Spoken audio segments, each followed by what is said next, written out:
स्वर्गीय दूत बाहेरी hallelujah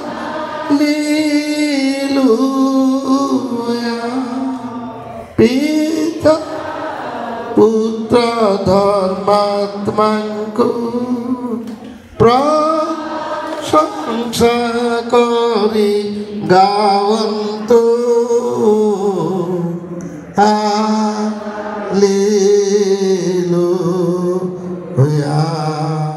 hallelujah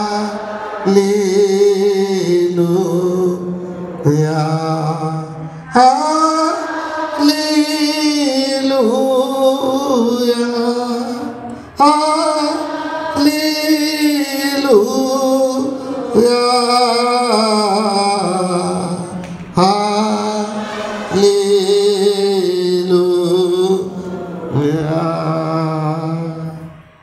आए आम्भମାନଙ୍କର ସ୍ୱର୍ଗସ୍ଥ ପିତା ତୁମ୍ଭ ନାମ ପବିତ୍ର ବୋଲି ମାନ୍ୟ ହେଉ ତୁମ୍ଭର ରାଜ୍ୟ ଆସୁ ଯେ ରୂପେ ସ୍ୱର୍ଗରେ ସେହି ରୂପେ ପୃଥିବୀରେ ତୁମ୍ଭର ଇଚ୍ଛା ସଫଳ ହେଉ ଆଜି ଆମ୍ଭମାନଙ୍କୁ ପ୍ରୟୋଜନୀୟ ଆହାର ଦିଅ ଆମ୍ଭେମାନେ ଯେମନ୍ତ ନିଜ ନିଜ ଅପରାଧୀମାନଙ୍କୁ କ୍ଷମା କରିଅଛୁ ତେମନ୍ତ ତାଙ୍କ ଅପରାଧ ସବୁ କ୍ଷମା କର ପରୀକ୍ଷାରେ ଏମାନଙ୍କୁ ଆଣ ନାହିଁ ମାତ୍ର ମନ୍ଦରୁ ରକ୍ଷା କର ଯେଣୁ ରାଜ୍ୟ ପରାକ୍ରମ ଗୌରବ ସଦା ସର୍ବଦା ତୁମ୍ଭର ଆମେ ପିତା ଈଶ୍ୱରଙ୍କ ଅସୀମ ପ୍ରେମ ପୁତ୍ର ଈଶ୍ୱରଙ୍କ ଅନୁଗ୍ରହ ଦୟା ଧର୍ମାତ୍ମା ଈଶ୍ୱରଙ୍କ ଚିରନ୍ତନ ଶାନ୍ତି ଶକ୍ତି ଏବଂ ସହଭାଗିତା ସୁମଧୁର ଚେତନା ପ୍ରେରଣା ଏତେବେଳେ ପୁଣି ସବୁବେଳେ ଜୀବନର ଶେଷ ସନ୍ଧ୍ୟା ପର୍ଯ୍ୟନ୍ତ ବିଶେଷ କରି ତୁମର ଯୁଗାନ୍ତ ପର୍ଯ୍ୟନ୍ତ ମଣ୍ଡଳୀ ସହିତରେ